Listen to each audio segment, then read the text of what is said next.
Good morning children. बच्चों, आज एक कहानी है जो दादाजी पर लिखी गई है, दादाजी दादी जी। और ये कहानी हमें यह सिखाएगी कि बड़े बुजुर्ग जो हमारे घर के धरोहर होते हैं, हमारे घर के एक तरह के मुख्य अभिभावक होते हैं, उनकी देखरेख कैसी करनी चाहिए। ये है बच्चों दादा जी की लाठी।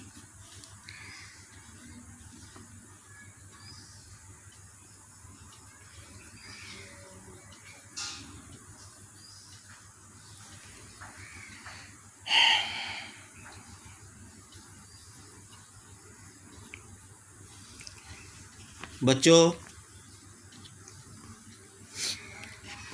ये कहानी बहुत प्रेरणादायक कहानी है। मैं पढ़ता हूँ और तुझे समझाने का कोशिश कर रहा हूँ। शमीर के दादाजी को शुगर की बीमारी थी, जिसकी वजह से उनकी आँखों की रोशनी कम हो गई थी। बच्चों, जिन्हें शुगर की बीमारी होती है, शुगर की बीमारी किसको हो गई थी?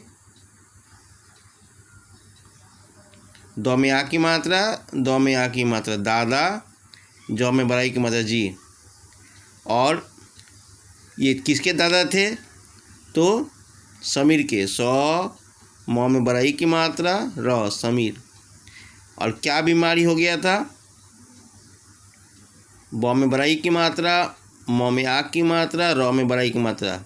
बीमारी शुगर। तलब शौ में छटाऊ की मात्रा, गौ र, शुगर। इसको मधुमेह भी बोलते हैं। मधु मौ धौ में छटाऊ की मात्रा धू, मधु में। और इसको डायबिटीज़ भी बोलते हैं बच्चों। डायबिटीज़।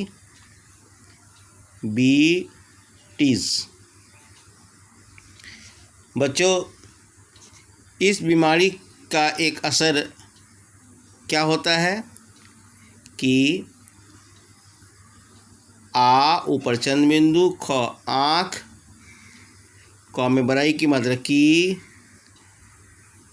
रौ में औ की मात्रा तालब शौ, नौ में बड़ाई की मात्रा नी, रोशनी।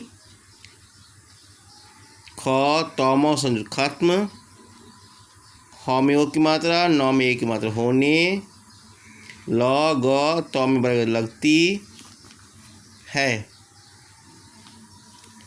बच्चों, इस बीमारी के होने पर आँख की रोशनी कम होने लगती है। ये मैं तुम्हें जानकारी के लिए कह रहा हूँ, लेकिन आगे कहानी दूसरा है। उन्हें धुंधला दिखने लगा था। रात को कई बार उठकर उन्हें शौचालय की ओर जाना पड़ता था। और इसमें और एक लक्षण क्या होता है?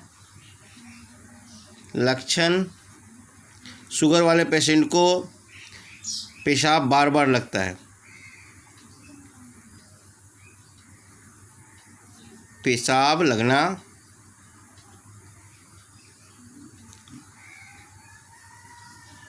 ओठ सूखना, भूख बहुत लगना इत्यादि। जो मुझे जानकारी है उसके आधार पर बोल रहा हूँ। तो रात को कई बार उठकर उन्हें शौचालय समझते हैं बच्चों।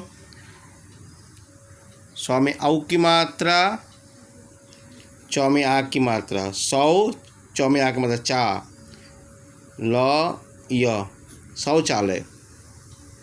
दादाजी को कई बार शौचालय जाना पड़ता था। घर में सबको इस बात का ध्यान रखना पड़ता था कि गैलरी की बत्ती जलती रहे, ताकि दादाजी को अंधेरे में किसी से टकराना न पड़े। रास्ते में अंधेरा था। शौचालय के रास्ते में क्या था? औ ऊपर चंद बिंदु, धौ में एक की मात्रा, रौ में एक की मात्रा। अंधेरे में जाना पड़ता था, इसलिए वहाँ पर बत्ती जलती रहती थी। ठीक है, गैलरी की ग में आई की मात्रा, ल, र में बड़ा ई की मात्रा, गैलरी की बत्ती, बिजली, ब में छोटा ई की मात्रा, ज, ल में एक मात्रा, बड़ा ई की मात्रा, ली, बिजली, बल्ब, ब, ल, ब, बल्ब, जिसके बत्ती भी कहते हैं हम लोग। ब, त संयुक्त, बड़ा ई, बत्ती, ताकि दादाजी टकरा कर गिर न जाए। ट, क, रा, टकरा, क, कर, ग में छोटा गिर, गिर, न, ज में आ की मात्रा, ये जाए। बच्चों, जो हमारे घर के बड़े बुजुर्ग होते हैं जिनकी उम्र 60 बरस से ज़्यादा हो जाए, तो उनके शौचालय जाने के समय हम लोग को बहुत विशेष ध्यान रखना पड़ता है। पहला ध्यान तो यह रखना चाहिए कि शौचालय का गेट बंद नहीं रखना चाहिए। ये अपने अपने घर में तुम लोग ध्यान रखना। ये तुम्हारी किताब में नहीं लिखा हुआ है कि जिनका उम्र 60 बरस से ज़्यादा है, कमज़ोर हो गए हैं, बीमार है, उनका बाथरूम जाने पर तो गेट बंद करना ही नहीं चाहिए। साथ साथ उठने बैठने का व्यवस्था ठीक होना चाहिए लैट्रिन में, ताकि उनको तकलीफ़ ना हो उठने बैठने में, क्योंकि उससे भी प्रेशर बढ़ जाता है। तीसरा कि घर में बाथरूम जो है, शौचालय जो है वह फिसलन वाला नहीं हो, क्योंकि बहुत लोग फिसल के गिर जाते हैं बाथरूम में। चौथा, साबुन जहाँ तहाँ फेंका ना हो, क्योंकि साबुन में पैर पड़ने से भी लोग फिसल जाते हैं। पाँचवा, कजली लग जाता है तो थोड़ा उसको घस देना चाहिए हम समय समय पर, क्योंकि वो फिसलन उससे बनता है। और आठवां, उसमें लाइट की प्रॉपर व्यवस्था होनी चाहिए, लाइट होनी चाहिए। और नौवां, वहाँ पे मैं लिस्ट ही बना देता हूँ, ये मेरा काम तो नहीं था, लेकिन बड़े बुजुर्ग के शौचालय।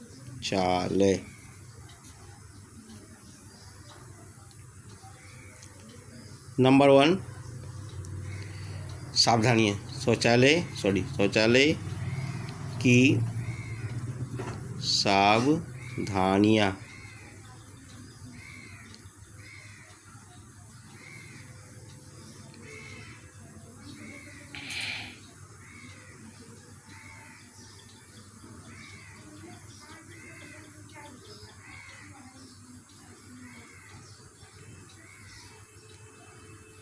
नंबर 1 तो सोकर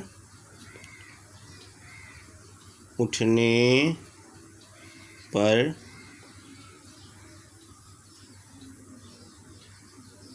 बिस्तर पर कम से कम 10 मिनट बैठे रहें। ये सुबह का। दूसरा, शौचालय का दरवाज़ा बंद ना करें। तीसरा,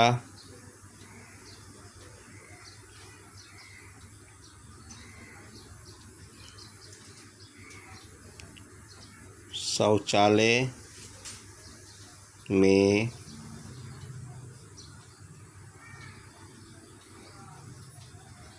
दीवार पर उठने बैठने के लिए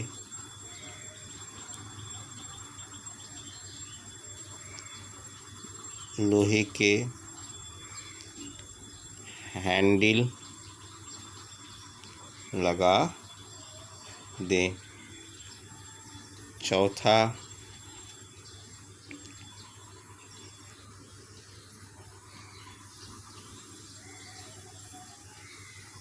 शौचालय में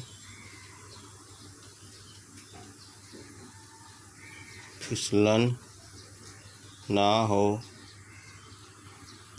इसका भी ध्यान रहे।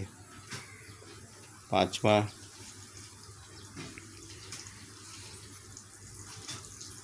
प्रकाश बल्ब हवा की हवा आने की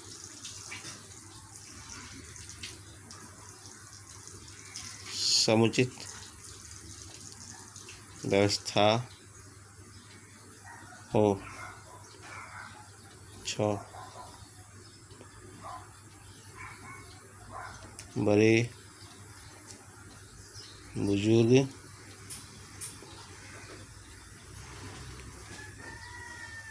झुक कर साबुन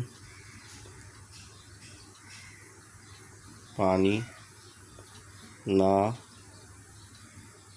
उठावें। मैं कुछ एहतियात लिख दिया हूँ, ठीक है। 7वां, साबुन जहाँ तहाँ न फेंके। ठीक है बच्चों, ये तो मैंने तुम्हें तुम्हारे दादाजी के लिए, बड़े बुजुर्ग के लिए, दादा दादी के लिए, इसका ध्यान तुम्हें रखना है बच्चों। मैं कहानी को बढ़ाता हूँ। समीर जब भी दादाजी को देखता तो ताज्जुब में पड़ जाता।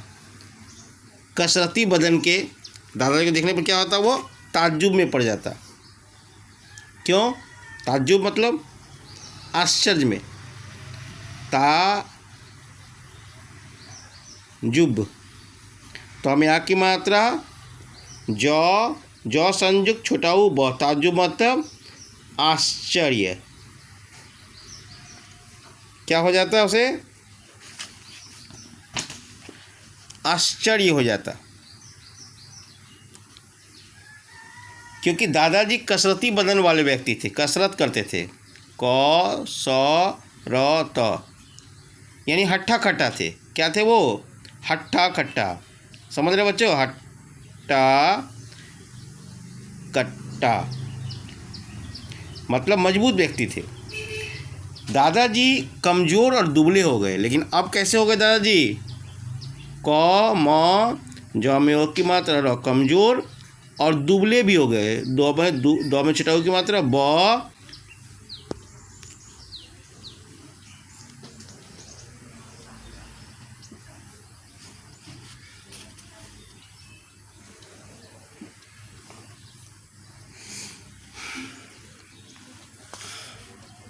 दादाजी कैसे हो गए? कमज़ोर और दुबले हो गए। दो में छटाऊ की मात्रा ब, ल में एक की मात्रा दुबले। दुबले मतलब दुबले पतले, पतले प त ल में एक की मात्रा ले। तो वज़न भी घट गया उनका। व ज न, वज़न क्या हुआ? घट घट ग य में आ की मात्रा य। ठीक है बच्चों। उनके पैरों में दर्द रहता था। और पैर में क्या होता था? प में आई की मात्रा र, पैरों में दर्द, द के ऊपर और दर्द रहता था। ठीक है। समीर और दादाजी का एक कमरा था। समीर को दादाजी से बहुत प्यार था।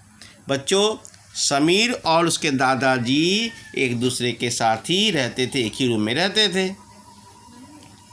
बिजली का बुरा हाल था। बिजली जो है आती जाती रहती थी। बिजली मुश्किल से 2 घंटे आती, जिससे इन्वर्टर भी काम नहीं करता था। इन्वर्टर जो होता है जिससे कि इलेक्ट्रिक पैदा किया जाता है। दादाजी के सिरहाने मोमबत्ती और टॉर्च रखी जाती थी। क्या रखी जाती थी सिरहाने में? मोमबत्ती, मोमबत्ती बच्चों बुझी हुई, समझ गए? और टॉर्च रखना चाहिए सिरहाने में। सिरहाने का मतलब होता है कहाँ? जहाँ पे माथा रखा जाता है उसको सिरहाने बोलते हैं। 100 में छठे की मात्रा स, सिर ह में आ की मात्रा 9 में एक, सिरहाने मतलब तकिया के बगल में तो क में छटाई की मात्रा यम। तकिया के बगल में क्या रखना चाहिए, हमेशा सबको रखना चाहिए टॉ में आ की मात्रा, चौ के ऊपर रॉड है। टॉर्च, टॉर्च आजकल मोबाइल भी लोग रखते हैं, लेकिन मोबाइल को एक्चुअली बगल में नहीं रखना चाहिए। मौ में की मात्रा मो, ब में आ की मात्रा बा, छोट बड़ा ई ल मोबाइल, क्योंकि उससे बहुत सारा रेडिएशन होता है जो हमारे माथा में दर्द और बहुत सारे प्रॉब्लम क्रिएट कर देता है। इसलिए मोबाइल को तो बिल्कुल अपने माथा के बगल में नहीं रखना चाहिए, बहुत ख़तरनाक है। टॉर्च रखना चाहिए, टॉर्च और मोमबत्ती और सलाई रखना चाहिए। सलाई, सौ लौ में आ की मात्रा बड़ाई, सलाई रखना चाहिए। बेचारे अपने कांपते हाथों से टॉर्च जलाते, फिर उसे पकड़कर धीरे धीरे पैर शौचालय की ओर ले जाते। यह देखकर समीर की आंखें भर जाती। आंखें भर आती मतलब, आंखें भर आना बच्चों मतलब कष्ट होता था। आंखें भर आना, दुखी होना। ठीक है बच्चों, आज इतना ही रहने देते हैं। कल तुम्हें मैं कुछ प्रश्न का उत्तर लिख के दूंगा और इसको पढ़ाऊंगा। Thank you, have a nice day.